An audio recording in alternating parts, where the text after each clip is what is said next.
Hello everyone, कैसे हैं आप सभी दोस्तों। उम्मीद है आप सभी बहुत अच्छे होंगे। स्वागत है आपका हमारे चैनल द अंकुर टॉक पर।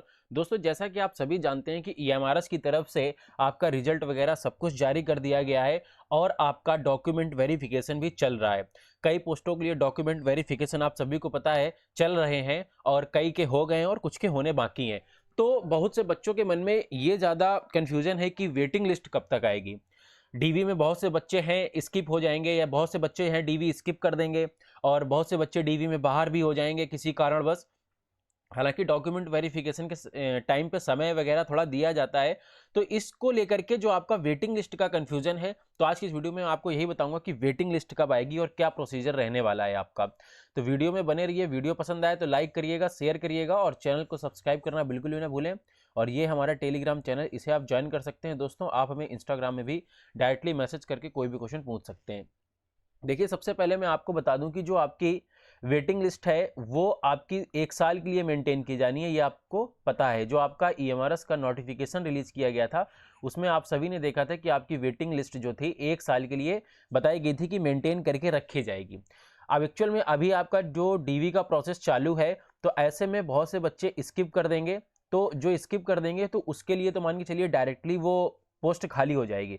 तो जैसे मान के चलिए जो आपका एक लिस्ट है इस तरीके से तैयार होगी, वेटिंग लिस्ट जो है आपकी, तो उसमें जो टॉप के बच्चे होंगे, ठीक, तो जो बच्चे स्किप कर देंगे, तो जब पूरा ये डॉक्यूमेंट वेरिफिकेशन का प्रोसेस कंप्लीट हो जाएगा, इसके बाद फिर ईएमआरएस की तरफ से ये देखा जाएगा कि कितने बच्चों ने डॉक्यूमेंट स्किप कर दिया है। और जो स्किप नहीं करेंगे, मान के चलिए उसमें कुछ ना कुछ आपको हो सकता है कि बहुत से बच्चे डॉक्यूमेंट को लेकर के बाहर हो जाएं किसी कारण, बस उनका बिल्कुल या फेक डिग्री निकले या कुछ निकले।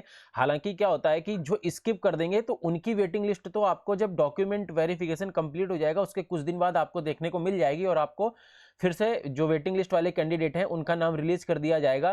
कि जैसे मान के चलिए 5 बच्चे डॉक्यूमेंट वेरिफिकेशन स्किप कर देते हैं, वो डीवी देने जाते ही नहीं है, तो वो तो डायरेक्टली एक तरीके से अपनी जॉब को छोड़ चुके हैं।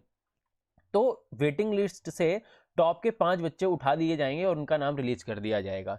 ठीक है, तो अब बचे जो मान के चलिए नीचे के, तो उनका क्या होगा। तो देखिए, इनमें से जो बच्चों ने डॉक्यूमेंट वेरिफिकेशन दिया हुआ है, किया हुआ है, इनमें से अगर कोई जो आपका बच जाता है तो उसको जो प्रोविजन पीरियड में रखा जाता है, 3-4 महीने का समय दिया जाता है। और क्या कहते हैं कि आप प्रोविजन पीरियड तो मान के चलिए 1 या 2 साल का है, ईएमआरएस के नोटिफिकेशन में मेंशन है। जब आप उसे पूरा पढ़ेंगे तो सारी चीज़ें वहाँ पे मिल जाएंगी आपको। लेकिन जो अपनी एलिजिबिलिटी प्रूफ करने का जो समय होता है, जैसे मान के चलिए डॉक्यूमेंट्स में आपके कोई प्रॉब्लम है, तो 3-4 महीने का जो समय दिया जाएगा उसके अंदर उसको अपना डिग्री है, मार्कशीट है, सारी चीज़ें शो करनी होंगी। और कुछ नाम वाम में गलत होता है तो उसका हलफनामा लगा करके काम वगैरह चल जाता है। और इसके बाद लेकिन वो सारी चीज़ें कंप्लीट करके देनी होती हैं।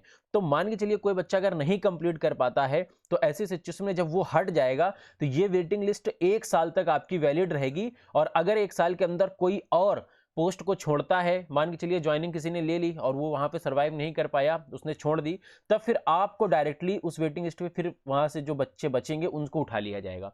तो इस तरीके से ये प्रोसेस पूरा ईएमआरएस का रहने वाला है।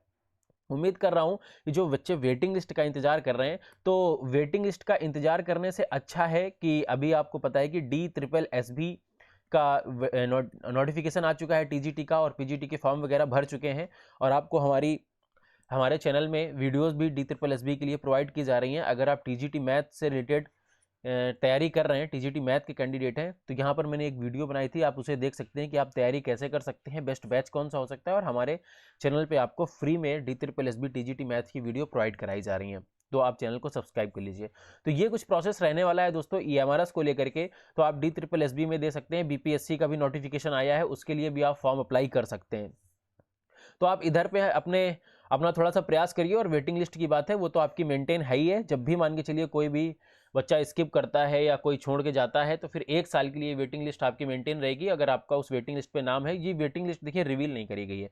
जब ईएमआरएस ने अपनी कट ऑफ तक नहीं बताई है, ठीक है, कि कट ऑफ क्या है, तो ये वेटिंग लिस्ट भी उन्होंने नहीं बताई है। ये अपना उनका इंटरनल मैटर है, उन्होंने मेंटेन करके रखी हुई है। जब भी कुछ ऐसा मामला होगा तो वो वहीं से टॉप के बच्चे उठा करके फिर से अपनी वेबसाइट पे डाल देंगे कि ये बच्चे डॉक्यूमेंट वेरिफिकेशन देने आ सकते हैं। तो यही एक छोटी सी जानकारी थी जो आप सभी तक पहुंचानी थी। उम्मीद करता हूं आपको वीडियो पसंद आई होगी। अगर आपको वीडियो पसंद आई है तो लाइक करिएगा, शेयर करिएगा और चैनल को सब्सक्राइब करना बिल्कुल ना भूलें। मिलते हैं आपसे अगली वीडियो में, तब तक के लिए जय हिंद, जय भारत।